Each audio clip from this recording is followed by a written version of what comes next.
What is up? Welcome back to the channel. Today's video is on the MX5. This is the third time I've tried to record this video because it's just been problem after problem. So third time lucky. So today we're going to go through the MX5, try and get it track ready, try and make sure there's no problems, along with a couple of minor upgrades, so that we can help my friend with his BMW, get that out of the way, and then I can pull the Jazz round and get stuck into that. So today's agenda, we're going to go through the car. It's up in the air already. I've already recorded getting up in the air and taking the wheels off. So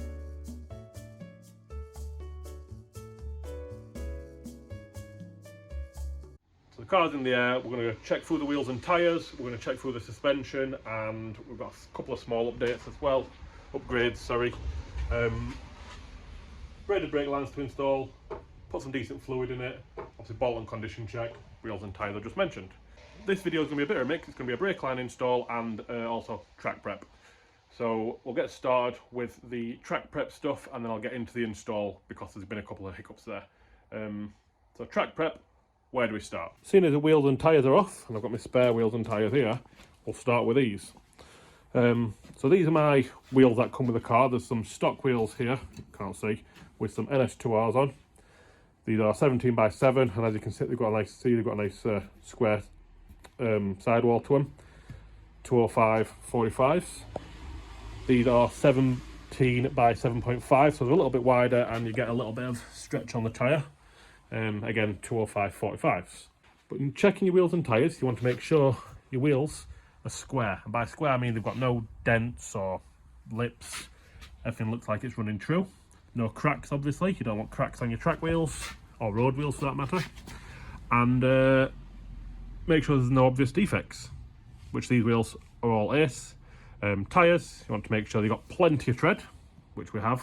These are Pirelli P0s, the Nankang NS2Rs. So make sure you've got plenty of tread, because the track day will eat through your tread. You want to make sure you've got no bulges, no cracks, and the tyres aren't just completely blown out. So they're not brand new, but they are good. There's no cracking, no bulges, no uneven wear. They're ace. So I'll check through all them. They're all good. I'm assuming they'll all be good. I'll check through them, and then we can obviously decide which wheels and tyres I'm going to use for track, depending on your conditions. If it's absolutely drenched, we'll probably chuck them on because they're a road tyre. If it's damp, we'll probably get these because you can get some temperature into them. The other thing, these wheels come with metal dust caps, which I've swapped to plastic ones because metal ones are always C's. So yep, once you know your wheels and tyres are good, we can move on to the car. If your car is roadworthy, chances are it's track-worthy, with a couple of minor details. So first of all, you'll make sure your car's together. Obviously you don't want bits hanging off, you don't want under trays hanging off and things like that. Nice and easy.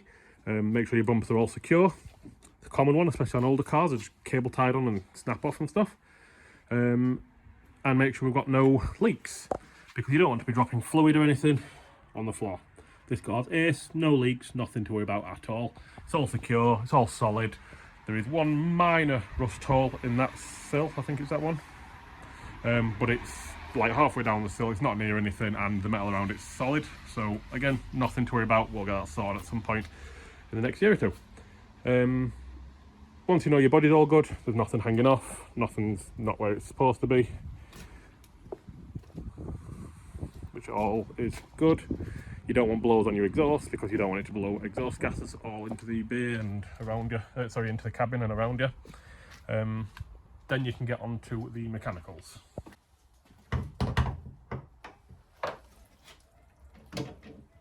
Right, so sticking with the fluids, you want to make sure you've got no oil leaks, no coolant leaks, power steering, anything like that. If you've got any drips, dribbles, anything like that, it's just not worth it. Get them sorted, make your car right. Don't use it, it's only a track car, because it matters more on track than it does on the road. If you drop a little bit of coolant on the road, it's going to get slippy, but you're driving around at 30-40 mile an hour. Again, this car all looks ace, there's no leaks anywhere, nothing untoward. Got fresh coolant in it, the oil's good, it's got a fresh oil filter. Make sure your car's well serviced. You don't want a badly serviced car, because it's just going to fail. Yeah, some stronger engines might be good, but eventually it will fail, so just fix it. You know, air filter, make sure it's got a freshie in there. You don't want it struggling to breathe when you're on the ragged edge. Brake fluid I will come back to as well, because that comes as part of the mechanicals, as part of the suspension in the arch.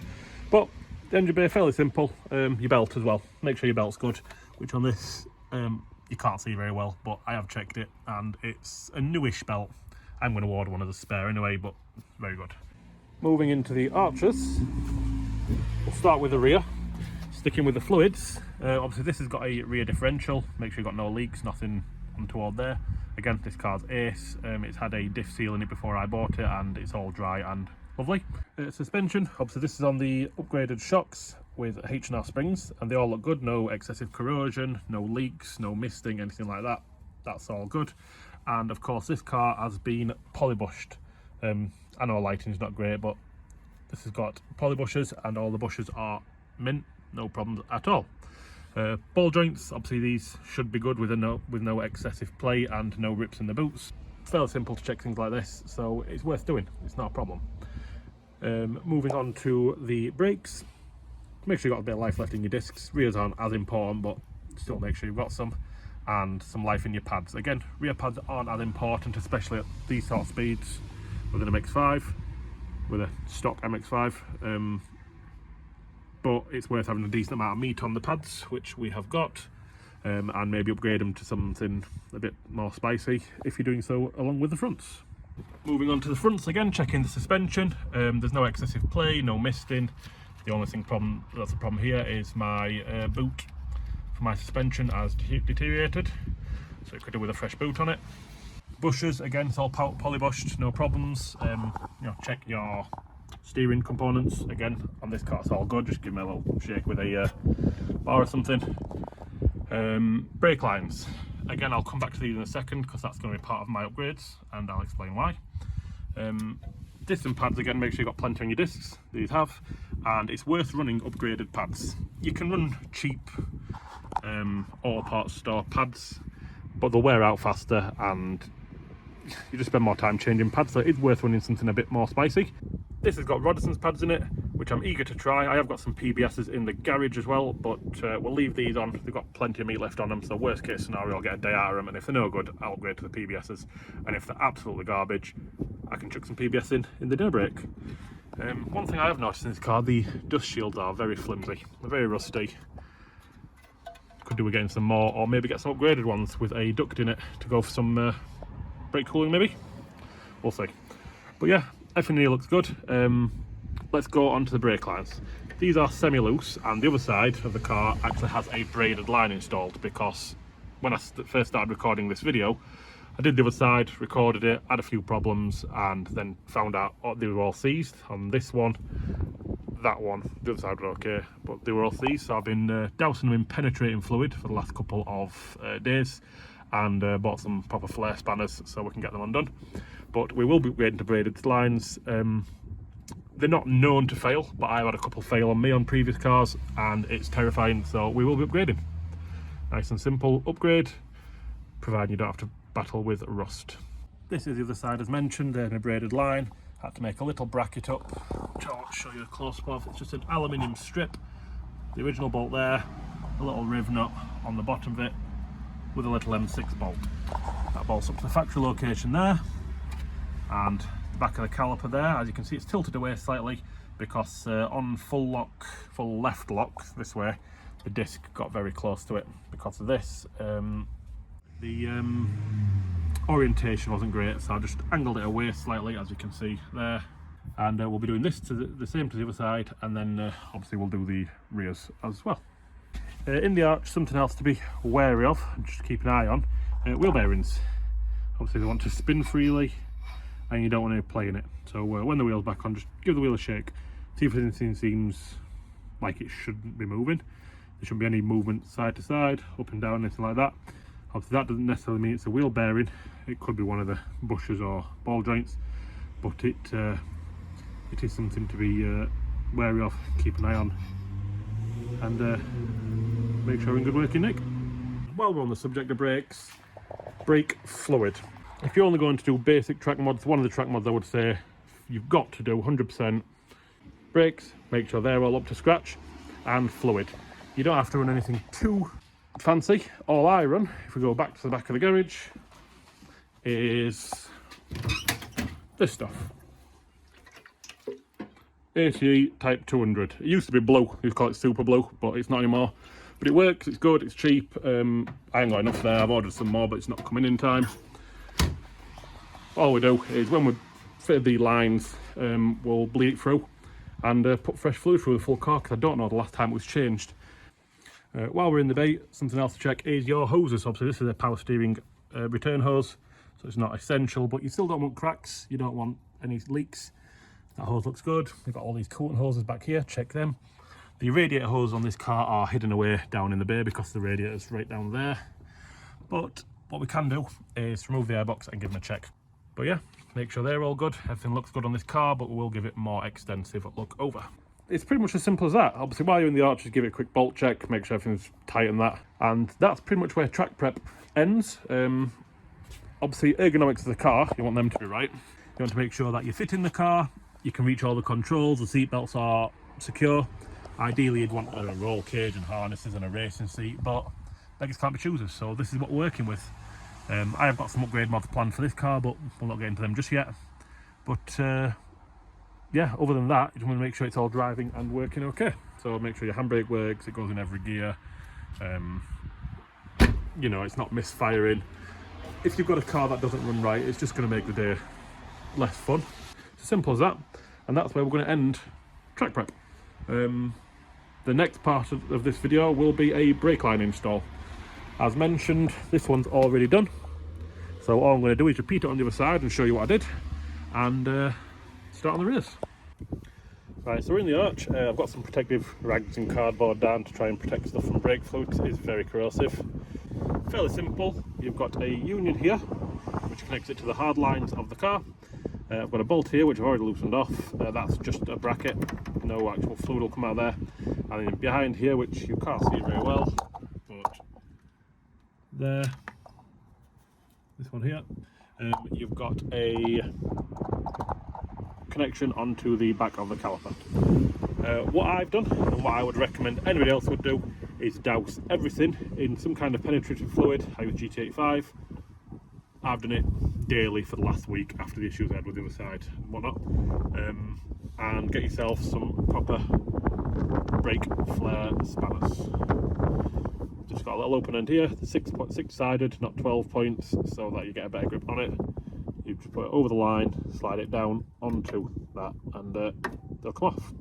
Again, like I said, these have all been previously undone, so they're not going to be too bad for this video, but it is worth dousing stuff down in penetrative fluid and making sure it's all good. What we'll do is we'll unbolt this here, we'll take that off, we'll put this line on, and any fluid that starts leaking out of that will start filling this line. There we go.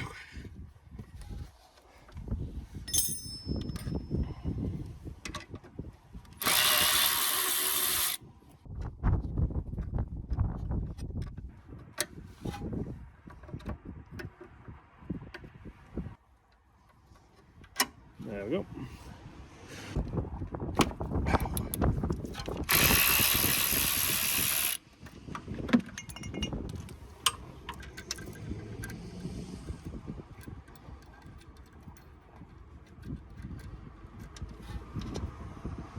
Right, so that's on. It needs nipping up, but it's just on there loosely to start getting some fluid in the system. So behind there, the bolt I showed you earlier, there is another bolt, which I believe is 12mm. Fresh banjo bolt, which come with the lines and some new copper washers. Get this line thread in from that side. A new copper washer on it there, and then it's just a case of getting this to sit nicely without losing your copper washers. Right, so the line's loosely on. Obviously everything needs bolting back up nicely, and we need to make a bracket for here and tighten that up. So this one is a fixed point, we may as well do that one up. All we do is get a 12mm spanner, sit the line on the angle we like, and nip it up. Don't need a lot of pressure, just enough to crush the washers. It's 40 back on.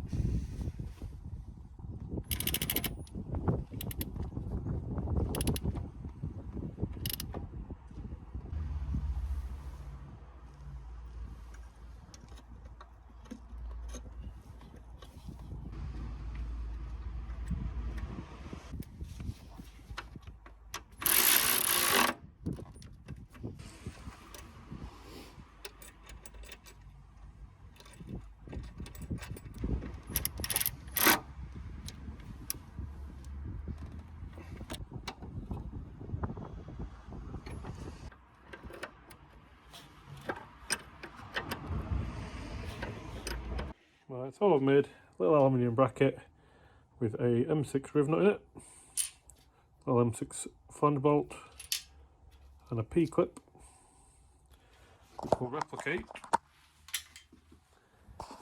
what I've done on this side there. Right, it's on, bracket's on. I did try it with the bracket up, but I didn't like how the angle, how it all sat. So that's on, hold tight. Just needs bleeding. I did one off camera just so I could give you a better example of how to do it and you weren't watching me finick about. So this side is the last one to do. It's fairly simple.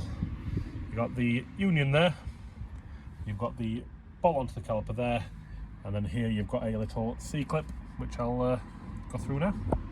Right, so my only issue on the other side was when this is bolted up and that follows a stock routing, on full droop like it is now, it's really tight there.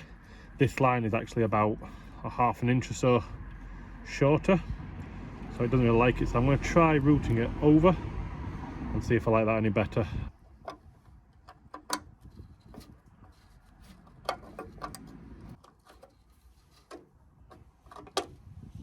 So that's that off. Next up we've got this little C-clip here, which is quite easily done. Just grab it with a pair of grips and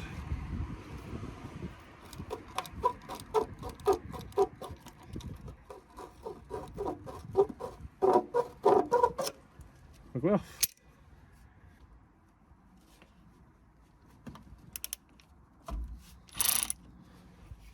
Right, so one problem I had on this side, I just had to stop recording while I sorted it, was that was stuck quite firmly in there. So all I had to do was get myself a pry bar, put on the top of the caliper and under there, and then just give a little tap with the hammer. If you didn't put the pry bar on, the bracket was bending, so that just held the bracket in, get a tap, pop straight out. Also give this a little wire brush down, just so it's not got all the crud on it. Make sure everything's nice and clean.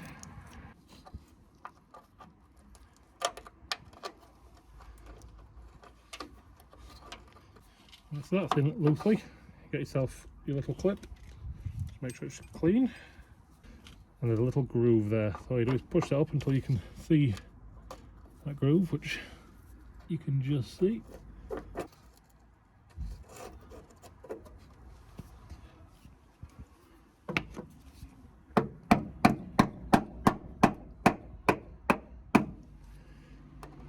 Right, so that's on solid. Just going to drop the camera a little bit. Obviously the factory line would go like that, which puts a lot of strain and puts a very tight angle on it there. So what I'm going to do, I'm going to spin it 180 degrees and that holds it like that. So I don't think we can do that either really. I'm going to rub on the body there. I'll put it as factory intended, like this, and just accept that it's not going to be on full droop all the time. It shouldn't affect anything because most of the time it'll be on its weight, and this will be up here-ish, so obviously it'll take a lot of strain off of that.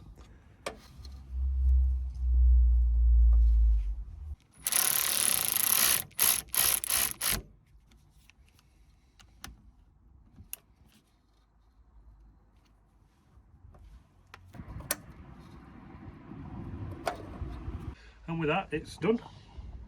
Brake lines in. I'll still message them, see if they can do me some slightly longer lines.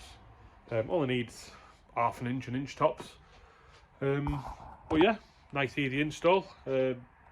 Just need to get on with blast down with some brake clean in case you got any brake fluid on the discs, but I do still need to bleed them. I'm not going to record bleeding just because there's a million videos out there bleeding brakes. You don't want to see it, and if you do want to know how to do it, YouTube it, it's on there. There's a million videos. So what I will be doing, we're flushing some of this through when I can get a friend, because obviously I have an MX5, I don't have any friends. Once I put some fluid through it, it'll be a case of bolting the wheels on. Which wheels, not sure yet, I suppose it depends on the track day we're going to have. And then the actual mechanicals of the car should be ready to get out on track. Still some ergonomics to worry about. I've got a small steering wheel and I have got a seat rail. I'm going to borrow a mate of mine's seat, chuck that in, just see what we're like for a room and stuff, see if I need to start thinking about custom mounts. But yeah, braided lines, realistically you're not going to get much better feel. I know everyone raves on about, oh, it's better brake feel because the lines don't expand and stuff, but on a car like this, are you going to feel it? I don't think so. But it's there, even if it's in your head, it's still there if you like it, so yeah. The other thing is the safety concerns. So like I said, I've had stock lines, which are these epoxy rubber ones. I've had 2 pop on me in my time with cars. It's not a lot in the grand scheme of the amount of miles I've done over the years, but they have gone. And obviously you don't want that to happen going into a fast corner, down into an hairpin or anything like that, because it'll end up in tears. You're going to hurt yourself, you're going to hurt your car, you're going to hurt somebody else potentially, or worse. Yep, so I just need to bleed it all up, get the wheels on, and we are ready to book a track day. Today is New Year's Eve. I'm probably looking at booking a track day towards the end of January. It's in a couple of dates I like. Just a bit of a shakedown. It'll probably be Brighton Park, just because it's a good local track. It's cheap and it's good for a shakedown. It puts your car through a lot of wear and tear, tyres, brakes. And there's not a lot to it there. If you do come off, there's a bit of a banking, there's other cars, and there's lots of grass. So, yeah, you're less likely to damage your car. But yeah, looking forward to it. Looking forward to testing it. Might vlog first track day. See how I feel. It's always a bit awkward when people are around. I'm not a full-time YouTuber or anything, so I'm not used to having a camera in my face, especially with people around me. But yeah, looking forward to it. Put the car through its paces and try out them rudders and pads. So if you got to this point in the video, thanks for watching, and I'll catch you on the next one.